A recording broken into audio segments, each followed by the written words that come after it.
안녕하세요. 오늘 도와줄 거요? 네. 어제 수요 예배 잘 봤나요? 우리 엄경아 조교는 수요 예배 잘 봤어? 네. 안 들려요? 목소리가 안 들려요. 잠깐만요.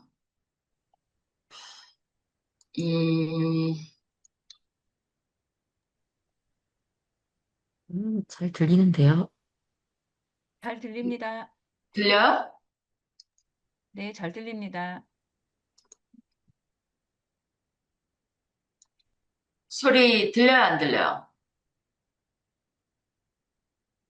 우리 엄경아 자매만 잘 안 들리, 들립니다. 소리 잘 들려? 들립니다. 안 들려요. 안 들려? 저는 안 들리는데. 본, 스피커가 꺼져 있나 확인해 주세요. 줌 말고 제일 하단 바에 있는 스피커요. 이게 지금 내 문제예요? 엄경아 조교 문제예요? 네, 해결했습니다. 제 그래. 문제였던 것 같습니다. 네. 그래, 다행이네요. 그럼 됐네요. 오케이.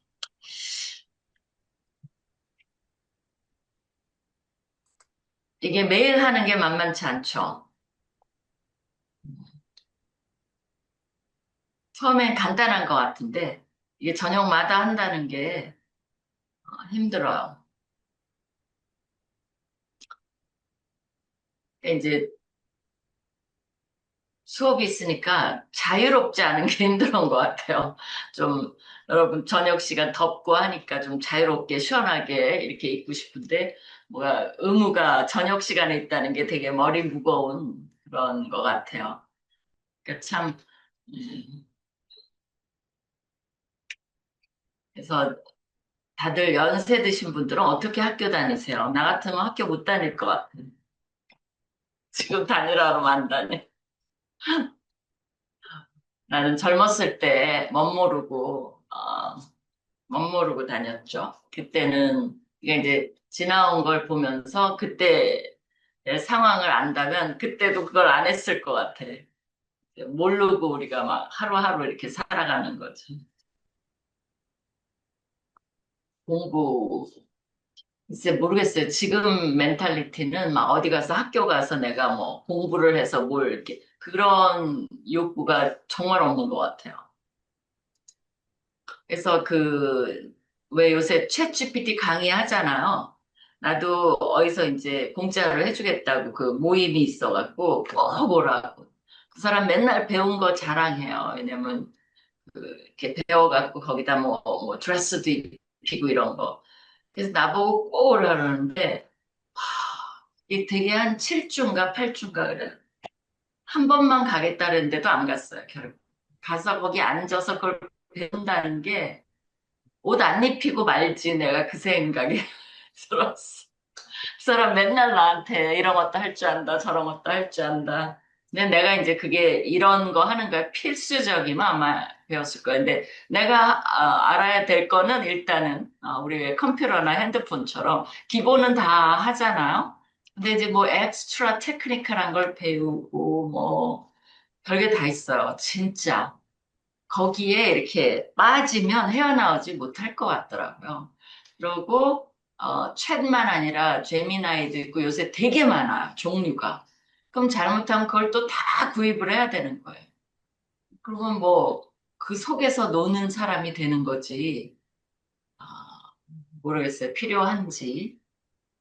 그래서 이제 요새 미국에서는 이게 이제 AI 때문에 사실 젊은이들은 굉장히 걱정이 많아요. 그래서 우리가 이제 그 피아에서 그 AI 시대로 두 번이나 그 세미나를 했거든요. 굉장히 정말 심각하게 집중해서 듣고 이제 전문가를 모셔다가 이제 대화도 하고 그랬는데 이들의 관심은 뭐냐면 궁극적으로는 내 직장에 내 직업에 무슨 일이 일어날까? 나는 이걸 유지할 수 있을까? 그게 궁극적 관심이더라고요. 근데, 음, 이 한 전문가는, 이게 너무 사람마다 달라요. 한 전문가는 앞으로 10년에서 15년은 괜찮을 거다. 변화는 많지만 직타격은 안 받을 것이다라고 하는데, 또 다른 전문가는 2030년이 되면 확 달라질 것이다. 나는 약간 후자 쪽이긴 해요. 왜냐하면 우리가 예측이 불가능한 게 코비드 때 약간 뭐 이런 줌하고 요러다가 지금 몇 년뿐이 안 지났어요. 한 2, 3년 내에 이게 확 확장이 됐잖아요. 근데 앞으로 4년 후에 이거보다 더 에스컬레이트 된, 또 엑셀러레이트 된 변화가 안 일어날 거다? 그건 모르겠어요.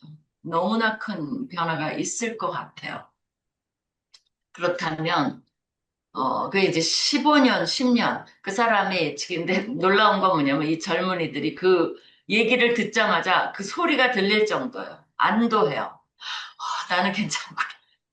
우리가 이기적이지, 서 내가 속으로 정말 이기적이다. 우리 자녀 때는 어떡하냐, 막 이렇게 했는데, anyway, 내 포인트는 지금 미국에서, 그러니까 이제 나는 나도 이게 취미가, 원래는 내가 구약학자로 그냥 학교에 있었으면 그거 외엔 들여다보지 않았을 것 같기도 해요. 근데 일과영성을 하면서 온갖 거에다가 관심이 가지니까, 나로서는 삶이 더 굉장히 활기차고 좋은 것 같아요. 그래서 정말 나는 이 신학교 나와서 신학교 이런 데만 쭉 나도 그런 거나 마찬가지죠. 뭐 목회자 가정에서 이렇게 살아왔던 사람한테는 정말 새로운 세계 일과 영성에 좀 깊이 들어가라. 여러분 뭐 직장 다니시니까. 그러나 목회자 사역자가 그렇게 되는 방법은 이 사역을 하면서 배우는 거예요. 사실은. 근데 이제 나는 되게 그게 너무 좋거든요. 근데 이제 요새 미국에서 제일 먼저 타격받은 게 블루 칼라라고 생각했는데 와이 칼라를 파이어하기 시작했어요. 블루 칼라를 다 파이어할 줄 알았어요. 예측이 그러니까 맞는 게 없어요. 그래서 뭐 휴머노이드에서 다 없앨 것이다. 오히려 우리도 노사회 쟁의하고 그래서 파이어를 못 하잖아요. 그러니까 이제 와이 칼라는 정말 심각하게 파이어 되기 시작했어요, 미국에서도. 그러니까 이제 내가 아는 변호사도 변호사 밑에 도와주는 사람 있죠, 사무관? 고용을 시스템. 안 해요. 사무관이 할 수 있는 모든 일을 AI가 세크리터리로 다 해요. 그러니까 좋죠. 고용을 안 하고 일은 더 빨리 하고. 그러니까 이제 굉장히 이제 놀라운 변화가 벌써 와이 칼라에 있는 거죠. 근데 무슨 말을 하려고 했냐면 얼마나 예측 불허한지는 그러다가 미국 지금 회사들이 IT 계통에서 제일 먼저 막 파이어 했거든요. 다시 재고용을 하고 있어요. 이유가 뭐냐? 이게 다 해결이 안 돼요.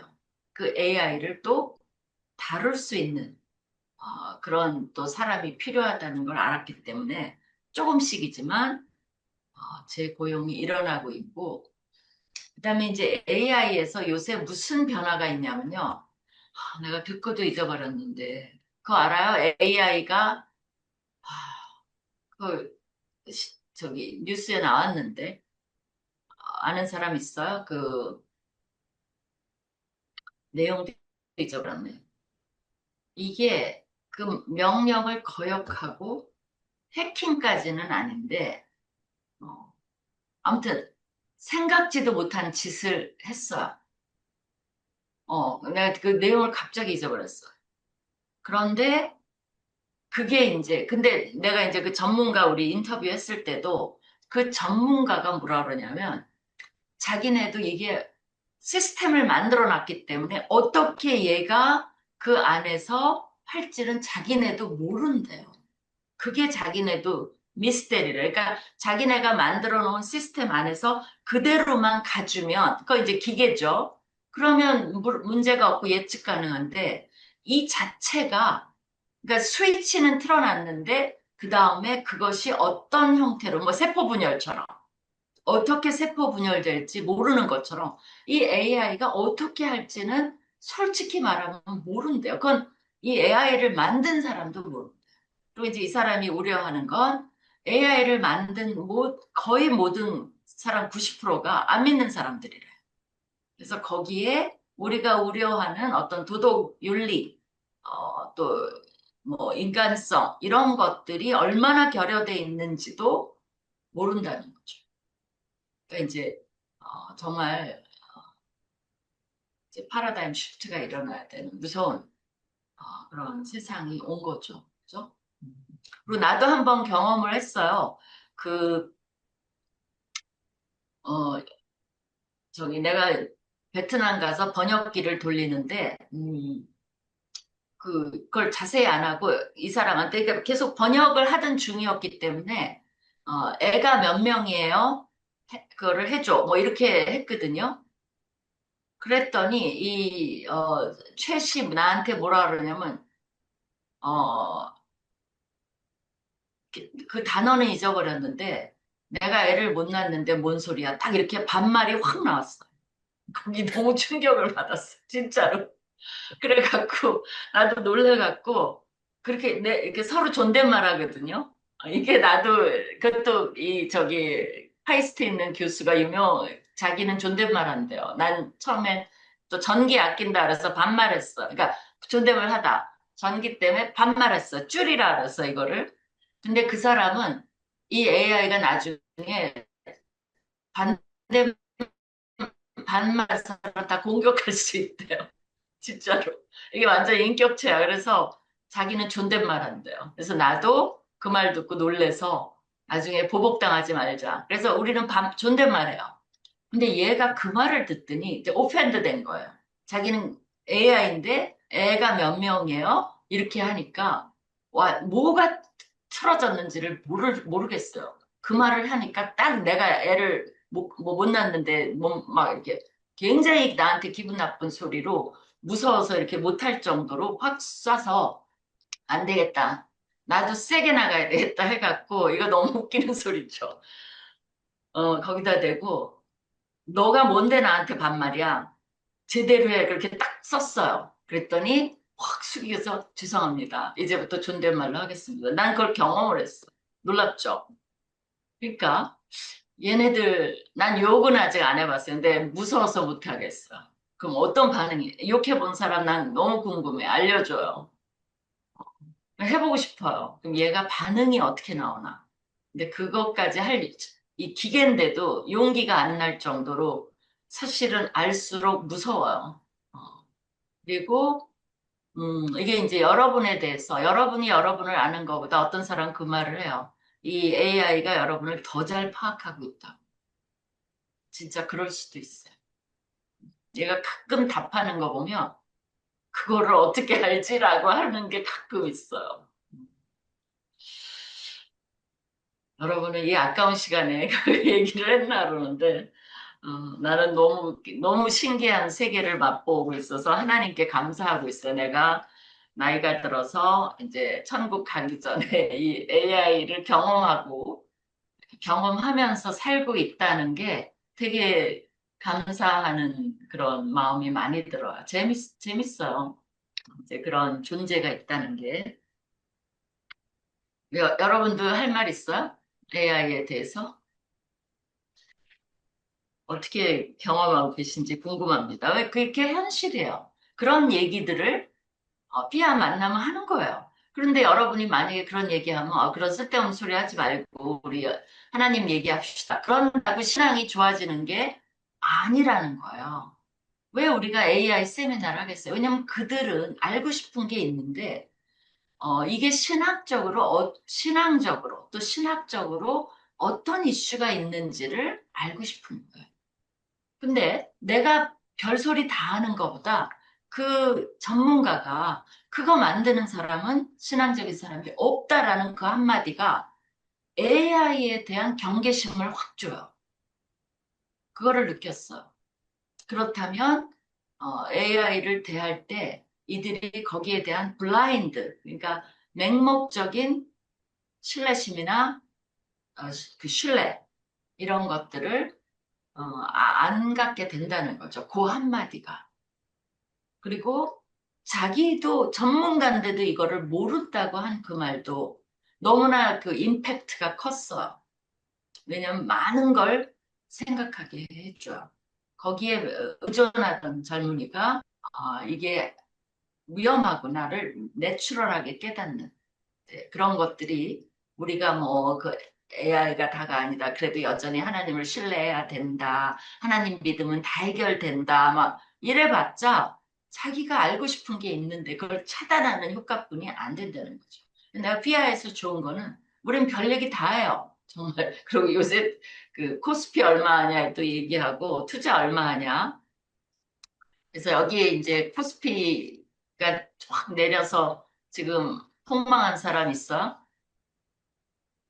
어떻게 됐어? 남편들이 지금 소리 지른 사람 있어? 이게 되게 중요한 이슈죠. 그래서 우리끼리 만나면 물어봐요. 지금 어디가 좋냐고. 나는 그런 거 안 하면서도 괜히 물어봐 줘요. 그럼 신나서 막 얘기하는 거죠. 그럼 이제 정보를 옆에서 흘려듣는. 자, 왜 이런 얘기들을 다 하느냐? 이게 이제 돈 얘기를 오늘 하는 거죠. 돈은 하나님의 관심사다. 그게 이제 책 제목이고요. 우리가 이제 14쪽, 만든 것 같아요. 오프닝 톡. 제일 첫 번째 1번은 뭐냐면, 그럼 돈은 왜 하나님의 관심사냐? 그게 제목이에요. 왜 그럴까요? 돈은 여러분의 관심사요? 이거 좀 다 음소거 해제하고 뒤에 노이즈만 없으면 좀 자유롭게 얘기해 보면 어때? 최세 올리세요. 돈은 과연 여러분의 관심사인가?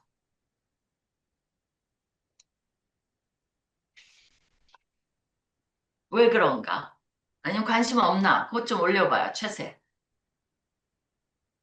궁금합니다.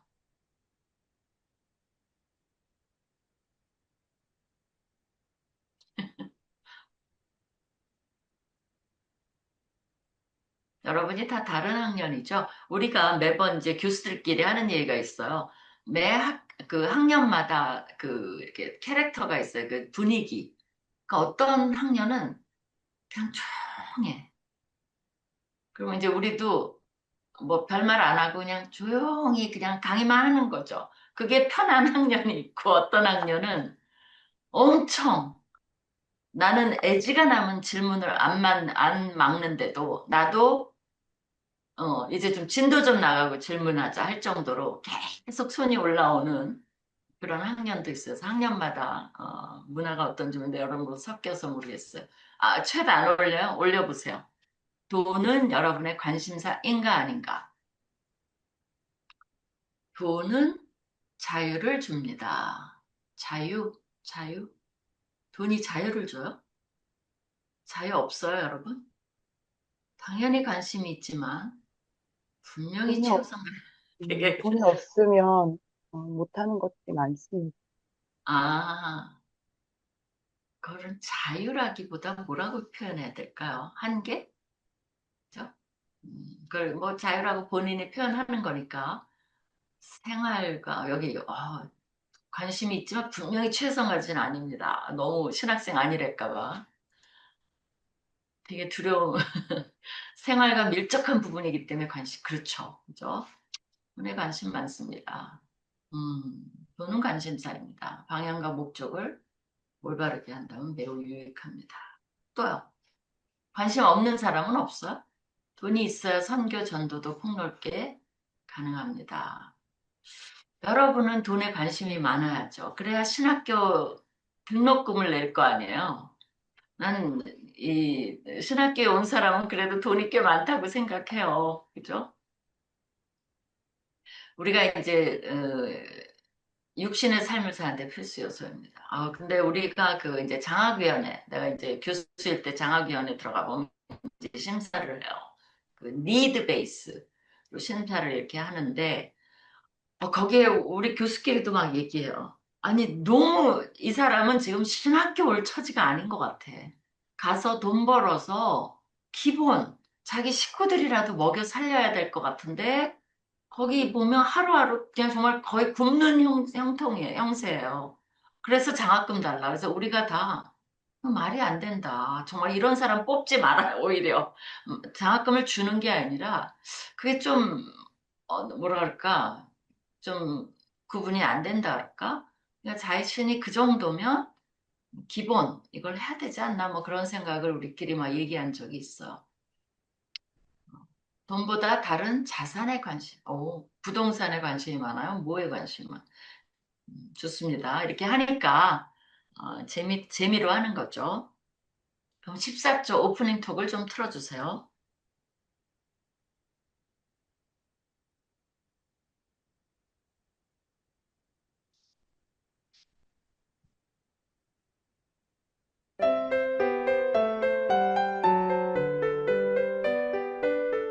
오프닝 토크.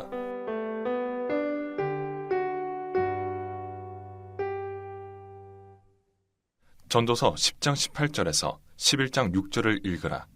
게으른즉 석가래가 내려앉고 손을 놓은즉 집이 새느니라. 잔치는 희락을 위하여 베푸는 것이고 포도주는 생명을 기쁘게 하는 것이나 돈은 범사에 이용되느니라. 심중에라도 왕을 저주하지 말며 침실에서라도 부자를 저주하지 말라. 공중의 새가 그 소리를 전하고 날짐승이 그 일을 전파할 것이니라. 너는 내 떡을 물 위에 던져라. 여러 날 후에 도로 찾으리라. 7에게나 8에게 나눠줄지어다. 무슨 재앙이 땅에 임할는지 내가 알지 못함이니라.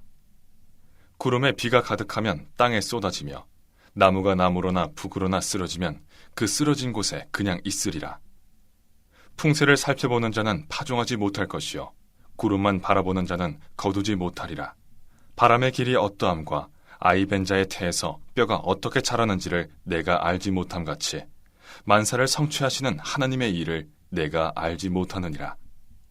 너는 아침에 씨를 뿌리고 저녁에도 손을 놓지 말라.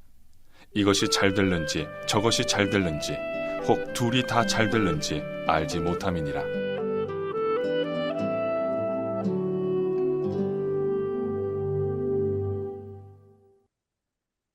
네, 이거를 보면 우리가 이제 가끔 가다가 요거 화면을 늘 좀 힘들죠. 왔다 갔다 하기는. 근데 이렇게 했다가 또 다 했다가 왔다 갔다 하면 좋을 것 같아요.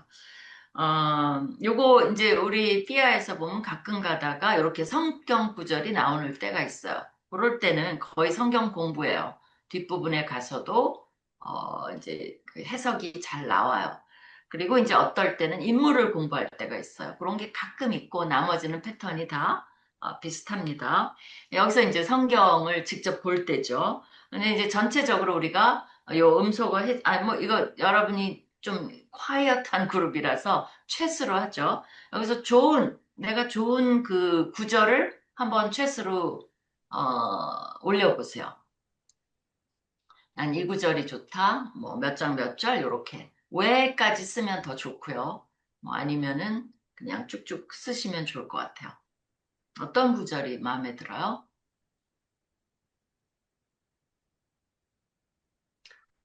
쓰면서 이게 이제 전도서는 지혜문학서죠. 여러분이 이제 지혜문학서 이제 신학교에서 1학년들 빼고는 이제 1학년 앞으로 배우겠지만 지혜문학서의 특징은 율법이랑 틀려요. 장르가 틀려요. 그래서 이거는 굉장히 일반적인 상식. 그래서 이제 이 지혜문화 그 비슷한 내용들이 전도서는 아니지만 잠언 같은 거는 같은 내용이 그 이집트 잠언에도 나와요. 그러니까 많은 학자들이 놀란 거죠. 하나님의 계신 줄 알았는데 아니 이게 이집트 문헌에 나와? 그리고 보기에 따라서는 오히려 성경이 이집트 문헌을 베낀 것처럼 돼 있어요. 그리고 이 잠언 같은 거 이런 데 보면 굉장히 보편적 진리이기 때문에 우리나라에도 비슷한 말들도 있어요. 또 전 세계적으로도 굉장히 비슷한 말들이 있어요. 그러니까 어제 내가 말한 대로 그 일반 은총, 인간에게 하나님이 주시는 보편적 진리를 알 수 있는 뭐 양심, 지능 이런 걸 다 주셨다는 거죠. 그 잠언에도 그런 게 섞여 있는 거는 그렇게 이상한 건 아니죠. 그렇지만 이제 이 지혜문학서는 뭐냐면 율법처럼 절대적이지 않아요. 그건 general truth예요. 그러니까 이거를 1대1처럼 막 이렇게 되면 이렇게 하는 개런티, 약속처럼 하나님이 내가 약속한다 막 이런 것처럼 받아들이면 안 돼요. 이렇게 그냥 이런 지혜예요. 지혜를 배워라. 그죠? 지혜는 누구에게나 있어. 그렇죠? 우리 기독교인에게만 있는 게 아니죠. 현자들이 얼마나 많아요. 그다음에 노노맹자 우리가 아는 사람들만 해도 우리나라의 옛날에 정신세계를 다 지배했던 사람들 아니에요? 얼마나 많은 지혜가 그 안에 담겨 있다는 거예요. 그래서 모든 진리, 추루스, 지혜는 다 하나님 것이라는 거죠. 그죠?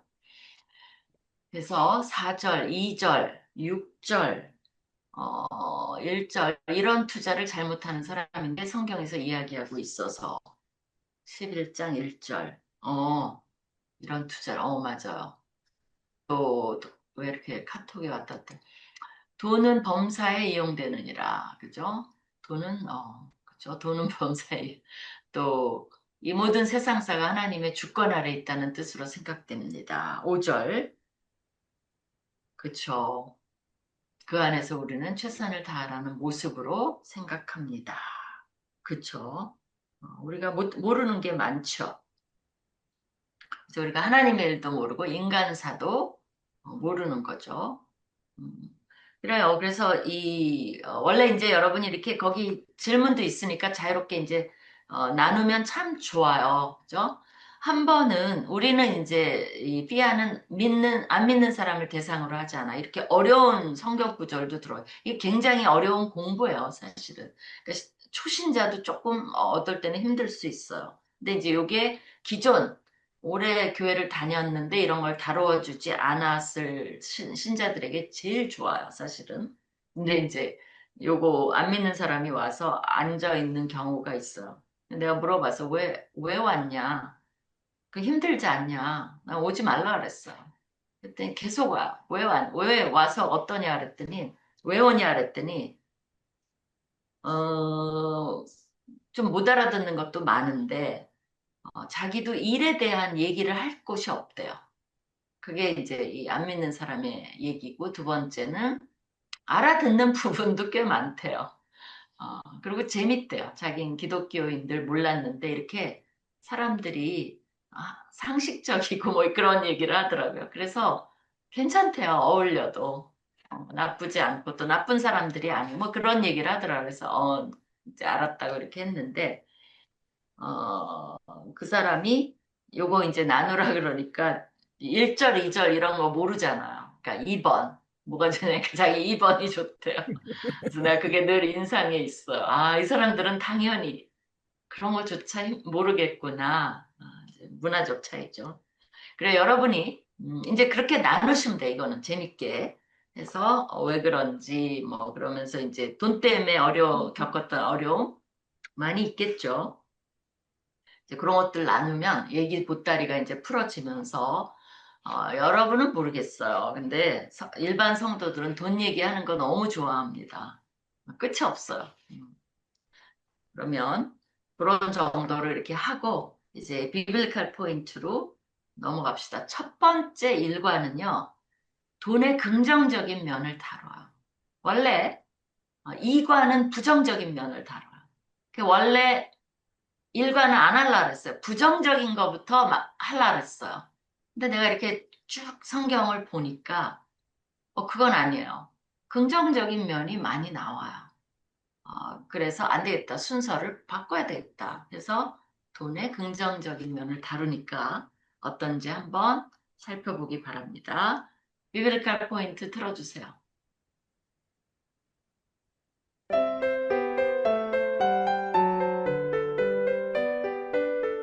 비빌리컬 포인트.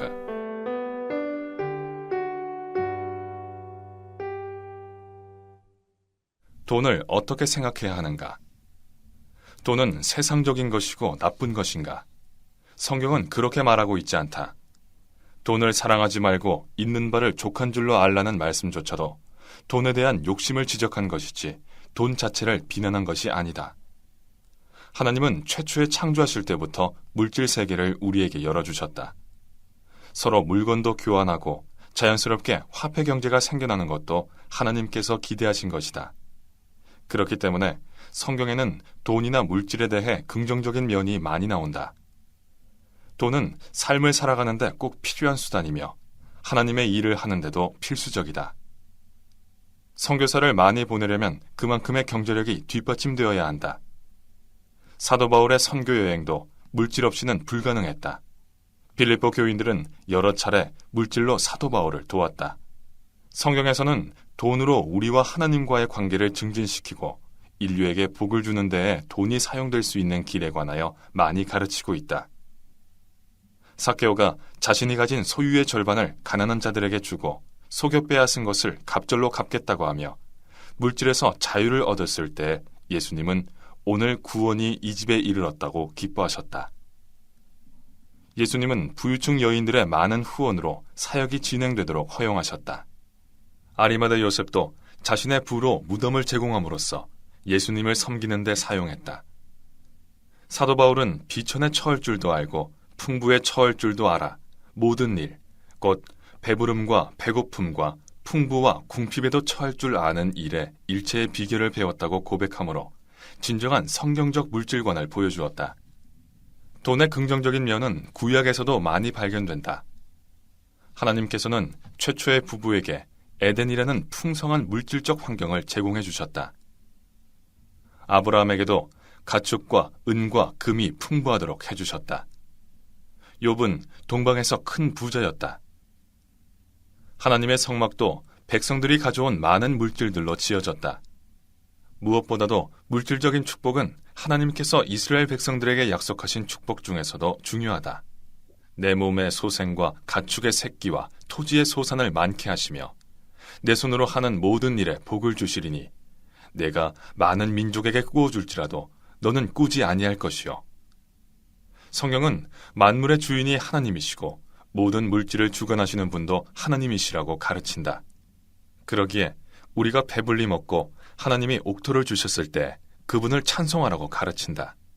구약의 지혜의 말씀서들에서도 돈의 건설적인 면을 많이 가르친다. 유덕한 여자는 존영을 얻고 금연한 남자는 재물을 얻느니라. 겸손과 여호와를 경외함의 보상은 재물과 영광과 생명이니라. 내가 모든 재물을 즐거워함 같이 주의 증거들의 도를 즐거워하였나이다. 성경은 재물이 하나님의 말씀만큼 즐거운 것이라고 말한다.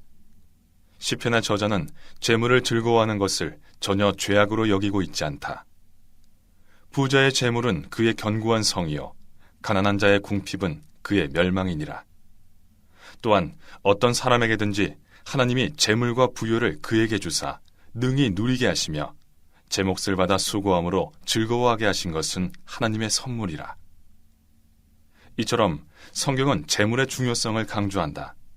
심지어는 투자의 원리도 가르쳐주고 있을 정도다.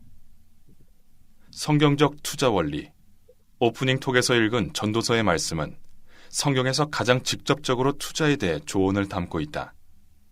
지혜 문학서에 속하는 전도서를 살펴보면서 성경에서 가르쳐주는 투자 방식을 배워보자. 첫째, 부지런한 사람이 되라. 게으른즉 석가래가 내려앉고 손을 놓은즉 집이 새느니라. 성경은 부지런하지 않으면 가정경제가 썩어 물이 새는 지붕처럼 무너질 것이라고 가르친다. 전도서뿐 아니라 지혜를 가르쳐주는 잠언도 게으른 것에 대해서 많은 경고를 한다. 게으른 자여, 내가 어느 때까지 누워 있겠느냐? 내가 어느 때에 잠이 깨어 일어나겠느냐? 부지런한 자의 손은 사람을 다스리게 되어도 게으른 자는 불임을 받느니라 등의 말씀을 한다. 일단 기독교인들은 게으른 자들의 대열에 속하지 말아야 한다. 이러한 경고는 게으른 자들이 빈궁에 처하게 되어 고통받을 것을 우려하여 주는 것이다. 이것을 위정자들에게도 적용해 볼 수 있다. 나라도 게으른 자들이 통치하면 국가 경제가 제대로 돌아갈 수 없다. 둘째, 인생에서 재정적 안정이 중요하다는 점을 알라. 잔치는 희락을 위하여 베푸는 것이요 포도주는 생명을 기쁘게 하는 것이나 또는 범사에 이용되느니라를 냉소적으로 읽을 수도 있겠으나 돈이 모든 종류의 문제를 해결한다고 말하는 것은 아니다. 다만 상식적인 선에서 돈이 필요하다는 것이다. 자녀가 등록금이 필요할 경우, 차가 고장나서 고쳐야 할 경우, 갑자기 병원에 가야 할 경우, 또한 본문에서처럼 즐거움을 위해서도 돈은 필요하다. 이것은 탐욕이나 물질주의가 아닌 기본 상식이다. 이 말씀을 부정적으로 해석할 수도 있다. 그렇게 흥청망청 쓰면 경제가 엉망이 된다는 의미로도 볼 수 있다.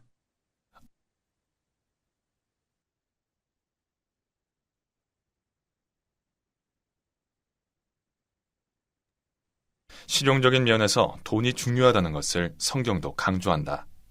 예수님도 세상 사람들이 먹고 살 것을 걱정하는데 너희 아버지께서는 이런 것이 너희에게 있어야 할 것을 아시느니라 라고 하신다. 하나님께서도 인간의 현실을 누구보다 잘 이해하고 계시기 때문에 세상 사람들처럼 너무 돈돈 하면서 살지 말고 그 염려를 하나님께 맡기라고 말씀하신다. 셋째, 권세 잡은 이들에 대해 조심하라.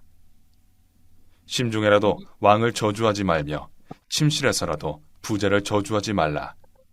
공중의 새가 그 소리를 전하고 날짐승이 그 일을 전파할 것임이니라. 이것은 통치자들과 부유층을 조심하라는 충고다. 그들은 권력과 세도가 있기 때문에 조심하지 않으면 우리의 삶에 해를 끼칠 수 있다. 우리의 일터에서도 나의 인사권을 쥐고 있는 상사를 조심해야 한다. 고객도 얕잡아 보다가는 후회할 날이 닥칠 수 있다. 이들은 우리의 재물에 영향을 줄 수 있는 자들이다. 넷째, 당신의 투자처를 다양화하라. 너는 내 떡을 물 위에 던져라. 여러 날 후에 도로 찾으리라. 7에게나 8에게 나눠줄지어다. 무슨 재앙이 땅에 임할는지 내가 알지 못함이니라. 떡을 물 위에 던져라는 말은 자선 행위를 하라는 것이 아니라 투자에 대한 언급이다. 이 경우에 물은 해상무역에서 하는 모험적 행위를 가리킨다. 따라서 7 혹은 8에게 나눠주라는 것은 투자처를 다양하게 하라는 의미다. 어떤 재앙이 땅에 임할지 알지 못하기 때문에 그렇게 하라는 것이다. 달걀을 한 바구니에 담지 말라는 것은 현대적인 말로 분산 투자 방식과 비슷하다. 5째, 투자할 때 너무 소심하게 처신하지 말라. 구름에 비가 가득하면 땅에 쏟아지며 나무가 나무로나 북으로나 쓰러지면 그 쓰러진 곳에 그냥 있으리라. 풍세를 살펴보는 자는 파종하지 못할 것이요 구름만 바라보는 자는 거두지 못하리라. 때론 우리가 아무리 잘해도 구름에 비가 가득하면 결국 쏟아지는 것을 막을 수 없는 것처럼 재난이나 악재를 피할 수 없을 때가 많다. 일어날 일은 결국 일어나고 어떤 일은 쓰러진 나무처럼 예측할 수 없거나 그것을 어떻게 할 수 없는 경우가 있다. 우리는 그러한 것을 미리 통제할 수 없다. 그럴 수 있다면 얼마나 좋겠는가. 이 타락한 세상에서 재난을 당해 슬픔 속에 고개를 떨구게 될지 아니면 그럭저럭 잘 해나갈 수 있을지 우리는 모른다. 그렇다고 폭풍우가 두려워 밭의 파종을 계속 미룰 수는 없다. 그런 자는 결국 수확을 기대할 수 없다. 그렇게 해서는 재물을 모을 수 없다. 일이 잘못될 것을 너무 두려워해 아무것도 안 하거나 계속 미루는 것은 지혜롭지 않음을 지적한 것이다. 덜덜 떨면서 세상에 도전하지 못하고 방 안에 처박혀 있을 것이 아니라 돈을 투자해 합리적인 위험을 감수할 용기를 가지라는 말이다. 일이 실패로 돌아가고 잘못될지라도 성공과 실패를 삶의 일부로 받아들이는 용기가 필요하다. 6째, 성공은 하나님의 손에 달려있다는 것을 알라. 바람의 길이 어떠함과 아이벤자의 태에서 뼈가 어떻게 자라는지를 내가 알지 못함 같이 만사를 성취하시는 하나님의 일을 내가 알지 못하느니라. 인간이 가장 겸손해지는 순간 중 하나가 임산부가 아이를 뵐 때와 아이를 낳을 때다. 아무리 의학이 발달했다고 하나 우리는 엄마의 뱃속에서 아이가 어떻게 될지 알지 못한다. 아이가 무사히 태어날 때까지 하나님을 신뢰하면서 조심할 수밖에 없다. 사업도 마찬가지다. 성공을 보장받고 하는 것이 아니라 하나님을 신뢰하면서 할 수밖에 없다. 우리는 하나님께서 무슨 계획이나 목적을 갖고 계신지 알지 못한다. 아무리 기독교인이라고 해도 사업이 어떻게 될지, 내일 무슨 일이 일어날지 알 수 없다. 그러기에 모든 것을 하나님께 맡기는 것이 지혜롭다. 그분의 의도를 예단하지 말아야 한다. 그러나 믿음은 어떤 경우라도 우리가 견딜 수 있도록 해줄 것이다.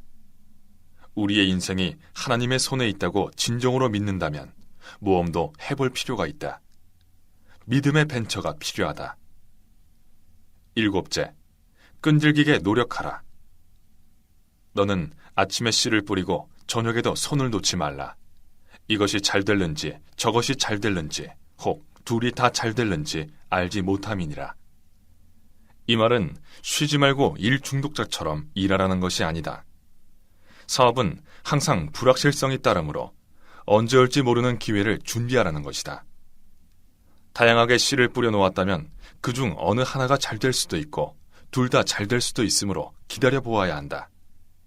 어떻게 될지 모른다고 해서 아무 행동도 안 하거나 수동적으로 있는 것은 옳지 않다. 노력과 투자를 다양화하고 융통성 있게 해야 한다. 잠깐 노력해 보다가 시도해 보았지만 아무 소용이 없어라고 쉽게 포기하지 말아야 한다. 기독교인들은 하나님이 인도하고 계심을 믿고 포기란 없다는 생각으로 살아야 한다. 돈, 사업, 투자, 이 모든 것은 하나님의 관심사다. 그러나 투자에만 국한된 것이 아니다. 예를 들면 일곱째에 끈질기게 노력하라는 삶을 사는 데에도 중요한 원리다. 하나님은 우리 모두가 부지런히 일해 모든 일에 성공하기를 바라신다. 그러기에 지혜 문학서를 통해 지혜를 가르쳐 주신 것이다. 적용은 우리 몫이다.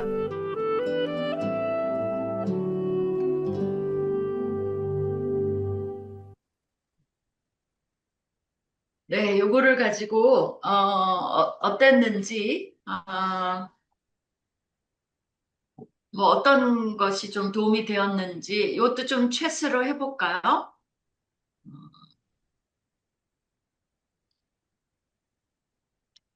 좀 써보시면 좋을 것 같아요. 전체적으로 볼 수 있도록.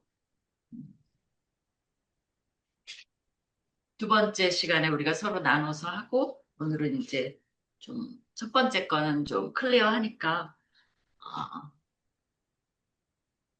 도움이 됐던 부분을 좀 올려주시겠어요? 여기 이제 음소거 해제하고 말로 나눠도 되고 좀 질문을 해주셔도 좋을 것 같아요. 그러니까 내가 얘기하는 동안에 올려주시면 도움이 될 것 같습니다. 여기 보면 여러 가지 이게 이제 성경적 투자 원리죠. 그러니까 내가 그냥 구약 교수였을 때는 이걸 그런 눈으로 본 적은 없어요. 투자 원리로. 근데 이제 이걸 돈에 대해서 찾다 보니까 너무나 이건 투자 원리도 있고 처세 인생 삶을 어떻게 바라봐야 되냐, 또 돈이라는 게 뭐냐, 그런 것들을 굉장히 자연스럽게 상식적으로 잘 말해줬다고 봐요. 그죠? 성경도 그러니까 이제 창세기 1장에서 우리가 배울 수 있는 건 뭐냐면 애당초 물질 세계를 주신 거죠. 그죠? 거기서 먹을 것도 조달하고 물물교환 일어나다가 너무 무거우니까 이미 이제 하나님이 이제 제사 드릴 것도 뭐 양 같은 거 멀리서 이제 예루살렘에 1년에 3번은 와야 되는데 너무 힘들잖아. 양 끌고 오려면. 그러니까 어떻게 했어요? 돈으로 갖고 와서 거기서 살아. 그러니까 예수님이 이제 성전 근처에 장사꾼들이 많은 거기에 대해서 굉장히 분노하셨잖아요. 비둘기도 팔고 장사꾼들이 막 이것도 양도 팔고 하면서 돈으로 그걸 사서 제사를 드리는, 그것도 이제 돈이 이제 그렇게 물물교환하다 돈으로 바꾼 거죠, 사실은.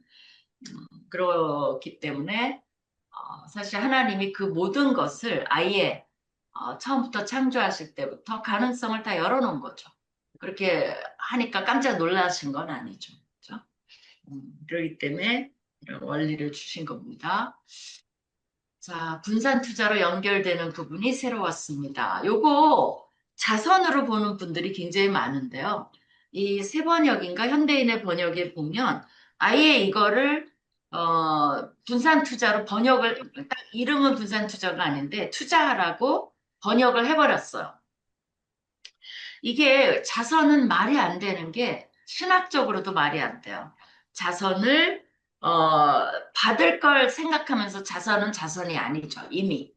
그죠? 이걸 투자 목적으로 내가 이거를 이렇게 자선을 하면 그게 나한테 도로 차지리라? 그건 말이 안 되는 거죠. 그리고 이 문맥이 지금 갑자기 이 얘기 저 얘기 하다가 이게 서기적으로도 갑자기 자선을 얘기한다? 그것도 안 맞는 거죠. 그죠? 그런데도 이제 막 자선이라고 얘기를 했어요. 왜? 이게 옛날 우리 목회자들부터 이렇게 한 건데 그분들은 돈을 우리처럼 지금 현재 우리처럼 생각 안 하는 거죠. 다 돈을 죄악시하고 뭐 이렇기 때문에 이게 성경이 투자를 얘기한다는 건 상상을 못 하는 거죠. 그러니까 어떻게 보면 문화적인 배경에서 성경적 해석을 투사하는 그런 현상도 되게 많아요. 그래서 너무 그걸 두렵게 생각하지 말고 좀 당당하게 해석을 하면 좋겠어요. 요거를 항의하는 목사님들이 꽤 있어요. 내가 이제 설명을 이것저것 하는데 그래도 뭐 이렇게 하는데 아예 현대인의 번역인가 뭐 새 번역이 그걸로 딱 해석을 해버리니까 그게 제일 강력한 이제 그 백업이 되는 거죠. 그다음에 크리스천으로서 투자를 하는 것에 대해서는 이야기하는 것이 조심스러웠는데 다섯째, 투자할 때 너무 소심하게 처신하지 말라는 것은 충격적일 만큼 신선하게 다가왔습니다. 조심스러워요. 요새 이 투자는 뭐고 투기는 뭐냐 그 질문 엄청 많이 해요. 근데 이제 투자는 내가 하면 투자고요. 남이 하면 투기예요. 그게 이제 첫 번째고 두 번째는 이 그 경제학자도 그 구별이 안 돼요. 힘들대요. 어떻게 보면 그걸 어떻게 누가 그 사람의 사정을 다 알기 전에 그걸 규정할 수 있겠어요. 그러니까 몇 가지 크라이테리아는 있는데 그러니까 이제 너무나 그 자기가 아는 거죠. 어떻게 보면 자기가 투자를 하고 있는지 투기를 하고 있는지 젊은이들이 지금 올인해서 영끌해서 돈 모아서 빌려서 지금 주식하는 거는 투기일 가능성이 너무 많죠. 그러나 동시에 투기를 하더라도 젊은이들이 취직도 안 되고 여러 가지 어려운 상황에서 그래도 친구들이 다 하는데 동료 직장 보면 다 한대요. 근데 그걸 보면서 자기만 안 하고 있는 것도 너무 잘못될 수 있죠. 조심해서 해야 되겠죠. 근데 이 자본주의 사회에서 미국 같은 데서는 이게 저기 주식하는 게 성경적이냐 그런 질문 안 해요. 다 하기 때문에. 어렸을 때도 하고. 그리고 여러분 발 미츠바 해갖고 유대인들이 그 이제 13살이 되면 성인식을 하잖아요. 그게 참 유대인들은 지혜로워. 이 성인식이 일종의 유산을 물려주는 굉장히 좋은 방법이에요. 뉴욕 같은 데서는 성인식을 어마어마하게 합니다. 이 유대인들이. 뭐 이스라엘에서 말할 것도 없고요. 그러면 부자들은 어떻게 하냐면 성인식 되면 주식도 주고 돈도 주고 다 주게 돼 있어요. 그럼 할머니들이 자기 이제 할아버지 할머니들이 이 유산을 물려주는 방식으로 몽땅 줘요. 그래서 성인식 끝나면 몇 억씩 생기는 사람도 있고 중류층도 5천만 원 정도는 생겨요. 그러면 13살짜리가 그 돈을 가지면 자기만 그런 게 아니라 13살짜리들은 다 유대인들은 이거가 있거든요. 차이는 있지만 돈이 생겨요. 그럼 얘네들은 그때부터 뭐를 하냐면 이걸 가지고 어떻게 투자할 것인가를 고민해요. 그럼 어떤 사람은 난 대학 갈 때 등록금으로 쓰겠다. 어떤 사람은 주식에 그때 이제 처음으로 입문하는 거죠. 투자하겠다. 난 요것을. 그래서 이제 경제를 이 유대인들은 어렸을 때부터 가르쳐요. 난 그게 엄청 지혜롭다고 생각해요. 근데 우리는 이제 그런 방식으로 유산을 물려주면 그것도 없고 하기 때문에 힘들지만 그러니까 이제 유대인들이 돈을 일찍 배우는 거예요. 그래서 그리고 이제 이 지금 자본주의 사회, 자본주의 사회에 3단계가 있어요. 1단계는 뭐냐면 우리가 못 살 때 저축.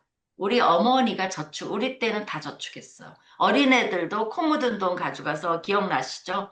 은행에 가서 저금통 깨서 저축하고 세뱃돈 저축하고 저축이에요. 우리 어머니 때 이자가 얼마인 줄 아세요? 13%. 지금 이자가 얼마예요? 2% 얼마였는데 지금 3%로 올랐어요. 어디 이제 뭐 굉장히 장기하면 4%. 뭐 이렇게 그건 뭐예요? 저축하지 말라는 거예요. 돈을 돌게 하는 게 목적이니까 이자율을 낮춤으로써 저축을 못하게 하는 거예요. 그리고 또 저축하면 어리석다는 거죠. 물론 하는 게 난 안전하다고 봐. 그럴지라도. 근데 어쨌든 저축하지 말라는 거야. 나라의 메시지는. 그럼 두 번째가 뭐예요? 부동산이에요. 우리는 그러니까 이제 경제의 2단계가 부동산인데 우리는 아직 굉장히 잘 사는데 아직도 부동산이야.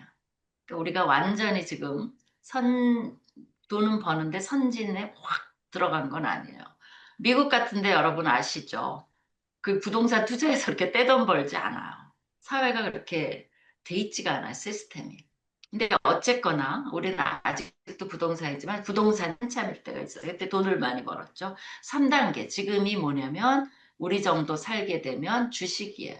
이 주식은 근데 이제 조심해야 되죠. 부동산도 투기가 있고 이제 정상적인 게 있는데 이 조심해야 되지만 필요한 게 뭐냐면 주식 상장을 하잖아요.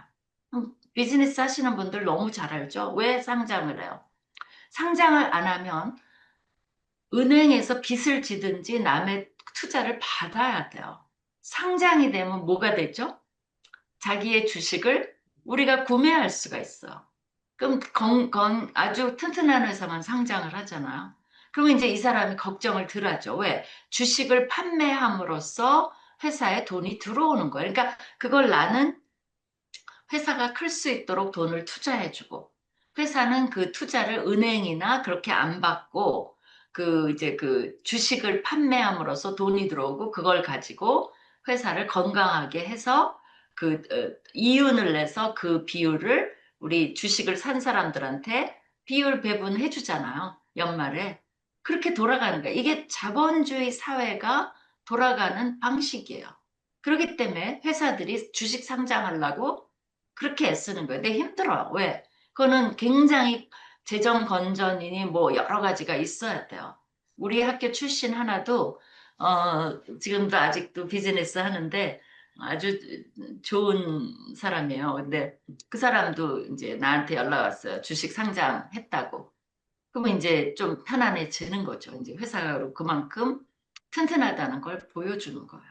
그럼 우리는 이제 해서 좋고 그들도 좋고 이제 이게 자본주의 사회가 돌아가는 방식인데 아직도 많은 목사님들이나 많은 분들이 주식은 죄다. 주식하면 안 된다. 이렇게 가르쳐요. 그래서 그걸 물어보는 사람이 너무 많아요. 우리 이제 모임할 때, 내 주위에 이제 삐아하는 사람, 그걸 그렇게 말하는 사람 없어요. 내가 얘기를 해줘서. 근데, 모른 척하고 있다가, 이 돈 할 때 오픈되니까 나한테 조심스럽게 주식하는 건 죄인가요? 뭐 이런 식으로. 그래서 우리도 세미나를 한번 비트코인이 죄인가 그런 걸 한 적도 있어요. 비트코인이 죄예요? 아니죠. 합법적으로 한다면 괜찮은 거죠. 합법이니까. 불법이 아니면 다 괜찮은 거라고 봐야죠. 경제가 돌아가는 방식이니까.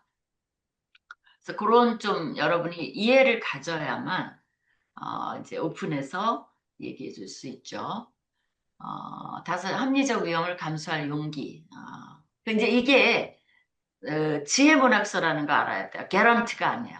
용기를 내면 반드시 된다. 그게 아니에요. 용기에서 폭망할 수도 있어요. 그러니까 우리 사회에 통용되는 상식 지혜도 이 지혜문학에 포함되는데 그러면 우리 사회의 상식과 지혜와 이집트 문헌의 상식과 지혜와 성경이 어떻게 다르냐? 파운데이션이 달라. 뭐라고 돼 있죠? 지혜의 근본은 여호와를 경외함이라는 게 완전히 달라요. 다른 데는 그 말이 없어요. 우리의 잠언, 한국식 잠언에도 여호와를 덕담 이런 거 다 지혜죠. 그거에도 여호와를 경외함이 기초가 아니에요. 그래서 우리의 모든 지혜 왜 하느냐? 왜냐하면 여호와를 경외하기 때문에 돈에 대해서도 하나님이 주신 것으로 믿기 때문에 우리는 이 사회 속에서 잘 경영하는 것이 하나님의 기뻐하시는 뜻이에요. 그렇지 않으면 우리가 아까 누가 말했죠? 돈이 없으면 자유가 없고 돈이 없으면 선교도 못하고 바로 그거죠. 우리가 돈을 많이 GDP가 올라가니까 선교도 올라가는 거죠. 그렇죠? 그런 완전히 거기서 차이가 난다는 걸 알면 모든 상식은 하나님 거고 모든 진리도 하나님 거라는 거죠. 그다음에 이제 한피죠. 돈이 우상이 되지 않는다면 돈이 우상이 되지 않는 한 지혜롭게 돈을 벌고 투자하는 것은 중요하다. 믿음의 벤처가 필요하다는 말이 큰 위로가 된다. 너무 좋은 말이죠. 이 시대에. 우리 모두가 부지런히 모든 일에 성공하기를 바라신다는 내용에서 성공이 우리가 생각하는 세상에서의 성공보다 각자에게 적용이 모두 다를 것이다. 보기에 실패했다 해도 나에게 주신 교훈으로 인해 성공했다고 볼 수 있다고 생각한다. 그러니까 이제 성공 버켓에 그게 나와요. 뭐가 성공이냐. 그거 되게 중요한 거예요. 근데 이제 내가 해보면 성공 버켓을 아무리 해도 우리 멤버, 나랑 오래 했던 멤버도 성공이 너무 어렵대요. 그러니까 너무나 자기가 이제 뒤늦게 기독교인이 됐는데 예를 들면 3, 40년 동안에 세상에서 쇠뇌되어 왔던 성공과 성경이 말하는 성공이 다를 때 지식적으로는 아는데 스위치가 안 된다는 거죠. 그런 거는 정말 이해할 만해요.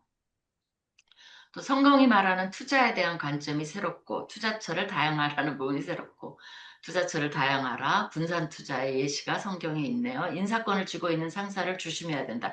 요거는 젊은이들에게 말해줘야 돼. 이 젊은이들이 되게 갈등해요. 내가 왜 아첨해야 돼? 그런 거 누구나 다 있죠.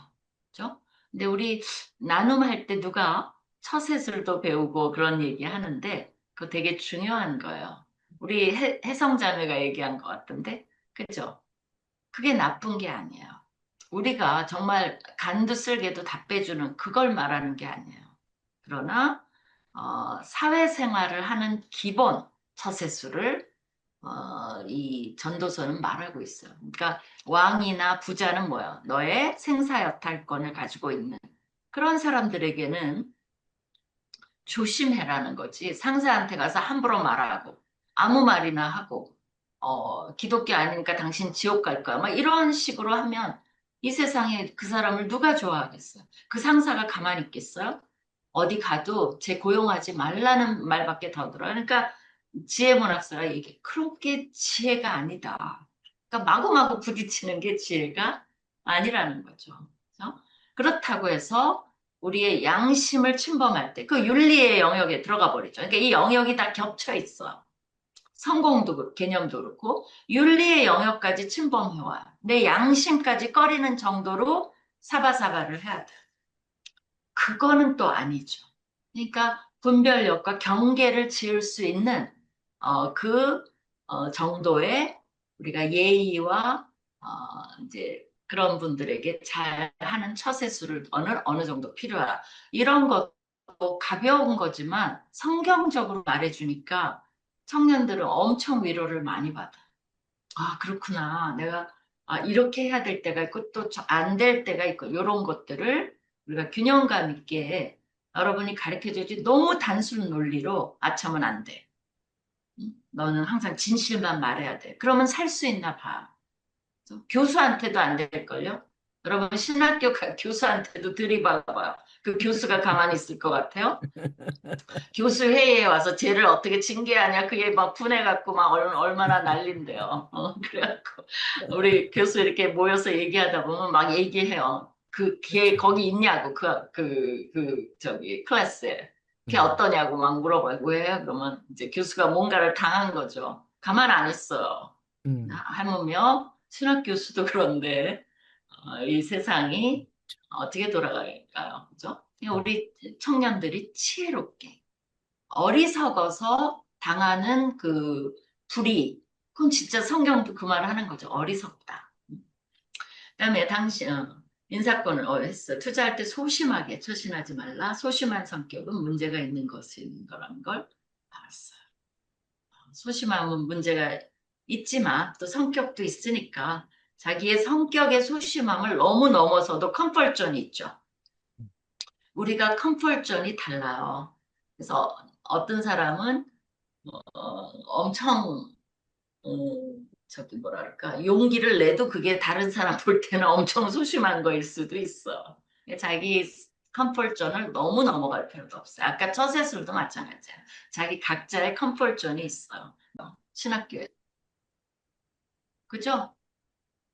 전액 장학금을 주고 나는 정말 좋은 인성이 좋은 사람들을 뽑고 교육하게, 그러니까 이 교육부에서 자유를 주면 신학에 대한 훈련을, 영성 훈련, 뭐, 그 다음에 지금 그게 없어졌는지 모르겠는데 성경을 몇 번 읽어야 졸업해요. 그거 아직 있어요? 졸업고사로 졸업고사 하고 없어졌어요? 있습니다. 졸업고사 없어졌어요? 합니다. 에? 졸업고사. 졸업고사는 성경고사. 졸업고사고, 그거 없앴구나. 성경을 몇 번 읽어야 졸업이 가능해요. 왜냐면 성경을 너무 안 읽어서 그걸 엄청 강요하려고 나는 생각을 했는데 교수들이 좀 그거를 어떻게 그러니까 교수들이 뭐냐면 물론 찬성하는 교수도 많죠. 그러나 어떤 교수는 결국은 학생의 양심을 뭐 버리게 된다. 왜냐면 안 읽고 읽었다 그럴 거 아니에요. 그거를 어떻게 우리가 그 이제 덫을 놓는 게 된다. 그래서 또 그거를 읽었다는 걸 증명하기 위해서 별거 다 만들어내고 그랬는데 어쨌든 이게 막 다르게 하는 거죠. 성경도 읽어야 되고 기도 생활도 우리가 하고 뭐 하루 정도는 기도 하루 종일 하고 뭐 캐톨릭적인 거지만 그 묵상도 하잖아. 묵상도 하고 그리고 이제 수업도 어떤 거는 이제 짧게 말한 대로 어떤 건 길게 그래서 한 학기가 아니라 그 다음 학기까지도 다 하고. 그 다음에 이제 이 인턴십을 만든 게 이제, 나예요, 사실은. 나는, 선교학 하는 학생들은 1년 동안 선교지를 갔다 오면 다 이게 되는 것으로. 왜냐면 어차피 선교 갈 텐데, 그 대신에 이제 여러 가지 그 1년 동안에 선교지에 가서 선교학 교과서도 읽고 성경도 준비하고 그다음에 이제 내가 뭐를 해야만 좋은 선교사가 될 것인지를 몸소 체험해서 배우고 뭐 그렇게 해서 오면 결정할 수 있죠. 선교사 갈지 말지. 헌신했는데 가보니까 절대 못하겠어. 이럴 수도 있잖아. 그러니까 이제 1년을 갔다 온다. 그러니까 안 된다고 반대가 많았어요. 그럼 반년만 갔다 오게 하자. 그것도 반대가 너무 많아. 그러니까 그 사실 그래서 이제 생긴 게 뭐냐면 인턴십이에요. 그래서 어떤 선교 거기에 이제 방학 동안이나 이럴 때 인턴십을 하게 하자. 자기가 원하는 분야를. 그래서 내가 이제 하다 안 돼서 오케이 이렇게 하자. 이제 뭐 반대는 여러 가지가 있어요. 안전하지 않다. 뭐그 선교사 구하는 것도 힘들고 뭐 여러 가지가 또 뭐 숙제를 몰래 주냐, 누가 숙제를 검사하냐, 뭐 그런 로지스틱한 게 너무 많아서 이제 반대로 아이디어는 좋지만 그래서 이제 교수들이 나보고 너무 앞서간다는 말을 한 게 내가 막 그런 거 하자 그러니까 뭐 그렇게 이제 하면 재밌고 좋겠죠. 그래서 정말 필요한 그런 것도 하고. 예, 저게 다른 게 아니고요. 이게 유대인의 전통에 의해서 알려졌다고 그렇게 알고 있는데, 유럽 사람들이 어린아이에게 돈의 교육을 시킬 때, 만 4, 5세가 되면은 5불씩을 주면서 주당 그 돈을 쓰는 방법을 정해준다 그래요. 그래서 예를 들어 5불을 주면서 2불은 네가 쓰고 싶은 걸 써라. 그다음에 2불은 돕는 돈, 디보션 하는 데 써라. 그리고 1불은 저축을 세이빙을 해라. 이렇게 하면서 플러스 알파로 부모님이 거기다가 저축하는 돈에 플러스 알파를 시켜서 저축을 할 수 있도록 어렸을 때부터 그 훈련을 시킨대요. 그래서 이제 저도 이제 그런 병을 세 개를 가지고 있습니다. 스티커가 딱 붙었어요. 스탠딩 머니, 그 다음에 하나는 또 디보션, 그리고 하나는 이제 세이빙. 그렇게 해가지고 5불을 주면서 그게 2불짜리 그 자기가 스펜드 할 수 있는 통에 있는 돈을 언제든지 자기가 필요할 때 쓸 수 있도록 하고, 그 다음에 디보션한 돈은 모아서 네가 누구 돕고 싶을 때 선한 일에 쓸 수 있도록 하고, 그 다음에 저축한 돈은 꾸준하게 저축이 이어지도록 그걸 어렸을 때부터 훈련을 시킨다는 얘기를 들었거든요. 그렇게 해서 그게 어느 정도 성인이 됐을 때는 이제 그 용돈이 불어나니까 항상 그 정도로 어느 정도 배분을 해가면서 이렇게 쉐어링을 해서 쓰면서 저축을 하면서 다른 사람을 돕는 그 습관을 어렸을 때 탄다고 들었어요.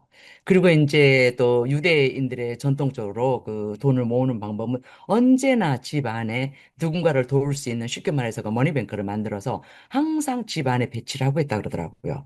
그래서 언제든지 누군가 어려운 사람을 만나 거기서 이렇게 도울 수 있도록 온 가족들이. 그제 그런 얘기를 들었거든요. 그래서 물론 유대인 친구한테 그 부분은 확인을 못했습니다만은 그래서 이게 참 좋은 방법이다 싶어서 저도 이제 우리 딸한테 얘기를 했어요. 그 손녀가 지금 10살인데 이렇게 해서 그 돈에 대한 훈련을 시켜주는 것도 좋은 것 같다. 그렇게 해서 어느 정도는 쓰고 어느 정도는 다른 사람을 돕는 데 쓰도록 하고 네, 그다음에 어느 이쪽으로 정도 더 줘. 넘어갈까요? 네, 뭐, 그래서 네네 하고 지금 있다, 본인이 하고 네네 있다, 네 하고 질문은 있습니다. 아니고요. 네네 아, 지금 하고 있습니다. 그래서 결론이 뭘까요? 결론이 돈을 쓰는 방법을 어렸을 때부터 이렇게 하면 투자와 좋냐? 연관시켜서 예예 하는 것도 좋겠다. 좋은 방법이 아닐까. 아닐까? 네네 그거는, 좋은 방법일 수도 있죠. 아니, 근데 본인이 이렇게 한다는 거예요. 네네 저희 손녀 지금 그렇게 하고 있습니다. 음, 좋은 방법일 수 있을 것 같아요. 그게 예 뭐 유대인의 전통인지까지는 모르겠어요. 근데 모르겠어요. 그거는 저도 확인을 못했습니다. 그런 것보다 좋은 방법이죠. 네. 저 동의해요. 음. 자, 그러면 10분 쉬었다가 이과를 하겠습니다. 5분만 쉴까요? 5분 쉬었다가 이과를 해볼게요. 43분 정도 해봅시다. 8분 쉬고.